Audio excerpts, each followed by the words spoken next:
Hey, everybody. Dorothy here. We're going to talk about the new moon in Sagittarius. That's on December 12th. It's also making a difficult connection to Uranus, but that happens right before the new moon. I'm going to tell you how we can use this. It's a quincunx, which is difficult connection, but I'm going to tell us how we can use this to our benefit. And also a few hours after, I think it's like 7 hours or so after the new moon, Mercury is retrograde. So that means it's stationary on that day. And digging into that new moon in new moon in Sagittarius is fun and playful, and it wants to explore, and it wants to learn, and it wants to, like, when we're looking at it as a new moon, we want to set intentions and goals around those types of things. Yeah. So let's get started. I'm going to share my screen. And for those of you who get to see this first, that is everybody on Patreon. And if you want to come and join us over on Patreon, it's free. And then there are levels where you get things early. Okay. So before it goes on to YouTube. All right, let's get started. Here's that new moon in Sagittarius. I want to make sure I have the right screen sharing. I want to share that. There we go. So here's that new moon in Sagittarius. It's at 20 degrees. You can locate that in your own astrology if you understand your own astrology chart. If you don't worry. Listen to the rest of what I have to say, because the new moon in Sagittarius is very fun. It's playful. It's energizing. You feel like a lot. I'm not used to fiery energies in my astrology. So when the moon is in a fire sign, I can really feel it. Can you?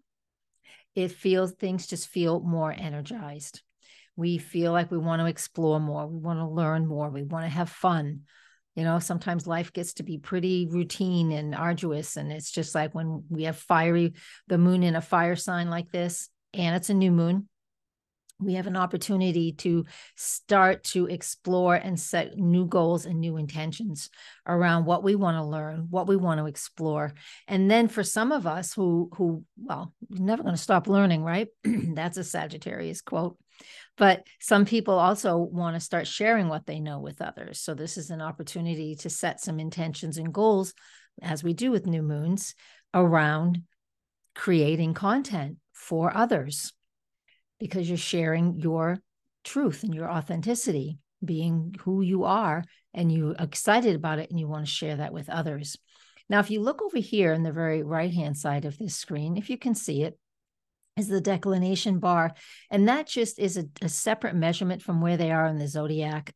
And when the moon or anybody is above this dotted line, that's the peak of where the sun can go. It's called out of bounds by declination, and that creates more extreme. So when the moon is in Sagittarius these days and Capricorn, it tends to be out of bounds. And that means it's like amping it up even more. So we're feeling it, especially this has been going on for about a year or so now, that whenever it's in this sign, it's out of bounds. So whenever we have a new moon or a full moon in this sign, it amplifies everything I've just said, wanting to explore life, to have fun, to share information. It's all about freedom too. So we have all of these things going on. This is very philosophical for some people, and because that's truth for them as well. So look at that. It's time to set intentions where you want to play more, explore more, expand your knowledge, share your knowledge. Those are things that we want to do when we have a new moon in the sign of Sagittarius, right?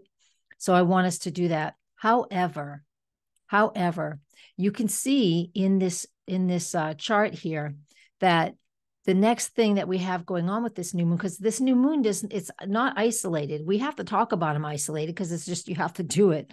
It's just how you have to talk about things. You can't talk about everything all at once. So we establish it's a new moon in Sagittarius and all the things we just said. However, it is in a quincunx aspect to Uranus. Now, the day before this new moon, so the day before, which would have been the 12th, or early in the morning. Yeah, it is the 12th. Super early in the morning on the 12th, late on the 11th, if you're on the west coast of the United States, the sun made the exact quincunx to Uranus. And just an hour before this new moon, the moon made the exact aspect to Uranus. It's a quincunx. It's hard. aspect. It is not easy to work with. So when we have this quincunx type energy, it creates a lot of discord and unease and unpredictable emotions, but unpredictable focus as well. So when the moon and the sun are doing that, we feel a lot of unease, and we're not able to set intentions in a way that we're accustomed to. But I think this is fine, because what I want you to do, because this goes up way before the new moon. So whenever you're seeing it, I want you to remember 3 days before this new moon. And again, the new moon is on the 12th of December, and it is at, let me find it here, 6:32 p.m. Eastern time. So you'll just have to adjust for your own time zone. Just ask your phone what time the new moon is for you. And I want us to go back. I want you to think about this. I want you to focus on the prior time. I talk about this a lot. It's called the balsamic lunar phase. And since the sun and the moon are going to connect with Uranus before the new moon, we have a big opportunity here with the balsamic lunar phase. And it can start as soon as the moon enters Scorpio, the sign before this one. And that is late Friday night, December 8th. So all of late Friday night, December 8th, all of Saturday the 9th, Sunday the 10th, and December 11th, while the moon is in the final quarter of the cycle that it's in, so that the last quarter and even the last 3 days is the balsamic lunar phase. This is where we have this opportunity to release things. So I want you to, before the new moon, we must create space for what we want to bring into our lives, what new learnings and new understandings. And with this quincunx of the sun and the moon to Uranus before the new moon, it's during that final lunar phase, this gives us an opportunity to really sit down in meditation, contemplation. I really implore you to find extra time over the couple of days before the new moon. Do it for 3 nights before that or whenever, but do it for each day, the 11th, the 10th, the 9th. Spend a little extra time just in a meditation that's about releasing and awareness about what isn't working in your lives. Because sometimes we get so busy, I'm fine. Whenever anybody asks you how you do, and you just say, I'm fine. But if you were to sit down and really think about it, and you can go, wow, that's not so great. I want you to do that, because we need to release. And with Uranus connecting to the balsamic lunar phase as it is before the new moon, it gives us an opportunity to step into something fresh and new, but we must be aware of what we need to let go of first. Now, I know a number of people out there personally know, friends and people, we're going through some grieving periods right now. And this isn't for you. I'm not asking you to let go of anything like that, because if you're too fresh and too raw in certain things that are going on in your life, then just find some time for meditation or things that will soothe the body, soothe the heart, the mind, the soul, and what's going on in your own world. Again, because I know there's just some really heavy things. Because people just have loss. There's a lot of loss these days, and we're really feeling it. So I'm not trying to minimize that. I don't want to minimize that. But I want you, so do what you need to do, especially if you're emotionally feeling like you're fragile. And then if that's not your life situation, then what I'm talking about here, it might be easier for you and I to use, by sitting down, spending time contemplating on what it is that we need to release and pass, and, just to let go. So when we get to that new moon on the 12th, we have that opportunity to create from a place of joy and just a place with more space. That's what we need to do.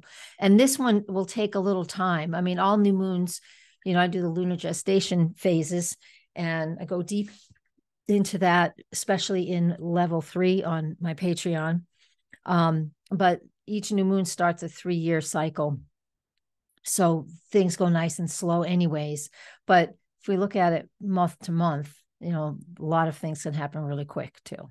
So it works in a lot of different ways. So I want you to figure what that means for you, figure out how you can create space to release things that you're not in alignment with anymore, and just get rid of a lot. We're working on releasing old patterns, and it's so, so important, So yeah, so there's that. Now, the next thing that's happening is Mercury is stationary during this new moon. Mercury stops at 8 degrees of Capricorn. It will stop at 8 degrees of Capricorn on December 13th, 2:09 a.m. Eastern time, but it's stationary during the new moon. And it's stationary during the time that the sun and the moon are in the exact quincunx. The exact quincunx to Uranus. So all of this is really strong, solid. So again, this isn't a regular new moon. It's like trying to expect planting seeds, for your garden, expecting them to grow in February. It doesn't happen. Let's just say January. I don't know where you live. Where I live, you're not doing it. Nothing's going to grow. You can put the bulb in, but it's not going to grow until it gets to an ultimate time for it to grow, which is months and months later. Point being, we're planting seeds right now. We might not see a lot of feedback from it to begin with. But that doesn't mean I don't want you to do these things, because it's important to, at every new moon, besides manifesting and writing out what is that you want to manifest and the things that you want to bring into your life, and releasing things before we do that, it's important just to write down how you're feeling, because we will refer back to this every 9 months or so. We'll refer back to this new moon area and see what was growing. And sometimes we don't know what's being planted. So journal a fair amount around this new moon, even if you're not like doing bullet points of lists of things that you want to manifest, because you don't have to do that. But it's good to write down what you know, what you're feeling, and what's going on around you.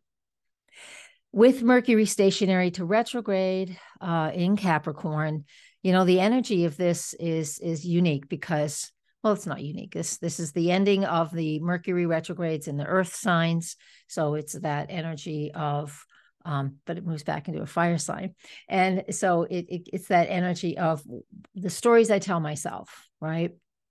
The narratives around that I'm telling myself around where I am safe and secure and reliable. And Capricorn is also my career and the wisdom I have and the determination to achieve. Those are Capricorn things, right? Do I feel confident in the processes that are going on? So, am I getting information, Mercury, from trusted sources, Capricorn? Right? That might sound a little political, and it is for some people who are interested in that. And for other people, it can just be, what is going on in my life that might be undermining my security from words that I'm hearing.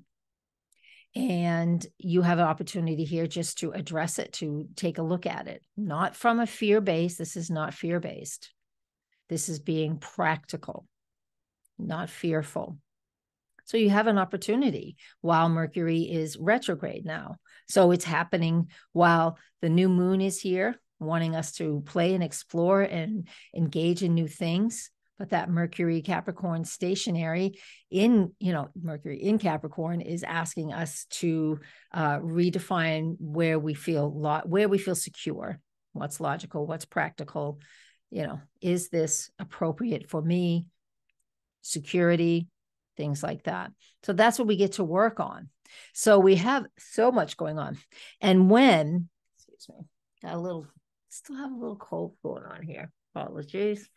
We still have, we have Mercury as it retrogrades all the way to January 1st, 2024, and it stops at 22 degrees of Sagittarius. So the reason I talk about that is I just think that as Mercury retrogrades back to January till January 1st, we'll be able to again, more of the inner reflection and contemplation going on. I mean, we'll have a full moon between now and then, for sure. I think that happens around December 26th. Let's take a peek. I don't always remember. I am correct. So we do have that around on December 26th, but we still, while Mercury is still retrograde, that happens. I just want you to think about, yeah, everything I've already said. I got a little stuck on that one. When Mercury gets back to January 1st, it will be at 22 degrees of Sagittarius, and then it starts to move forward. So I think that's when we might actually be able to see, as it's moving forward, it's only within 2 degrees of where the new moon is here on December 12th. So January 1st, Mercury will be back there and then turning direct. So I think we'll have an opportunity in January to see what it is that was begun, initiated, or started back here on the new moon on December 12th. Okay. Yeah. Now, one more thing I really want to talk about, thanks for staying a little bit longer, is this declination bar, this thing right over here, because those planets are connecting to each other in different ways. Over here in the wheel, they're connecting to each other through the zodiac, right? That's a different measurement and what we have over here in this declination bar. And when planets are close in that bar, they act like either a conjunction or an opposition. So that means they work together or they're in an opposition to each other. Now, what we have going on right here is, it's hard to see, but it's the Sun, Pluto, and Mars are all at the same declination.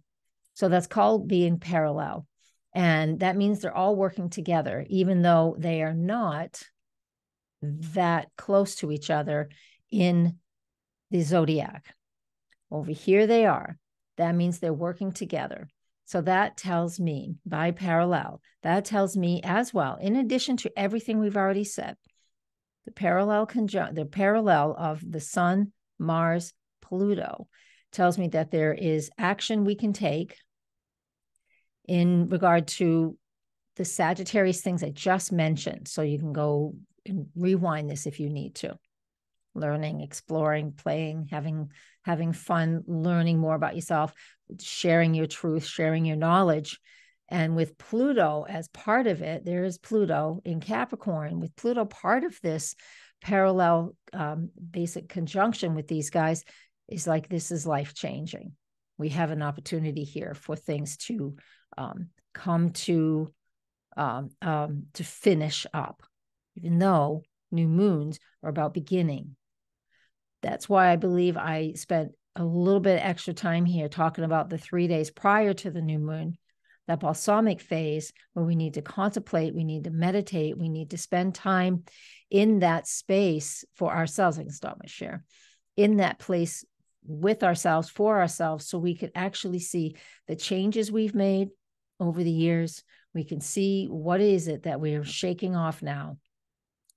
There's so many things that are just such an old way of doing things that, over the next few weeks, especially while Pluto is finishing its travels through the sign of Capricorn, we actually have an opportunity here to really identify and see old patterns. We can't keep doing the same thing. Now, you can only control your own life. So I'm just talking about where it is that you can use it. I'm in the thick of things with you guys too. Nowhere on no pedestal here. I'm in the thick of the crap, just like the rest of us. So I'm working on these same things in my own world.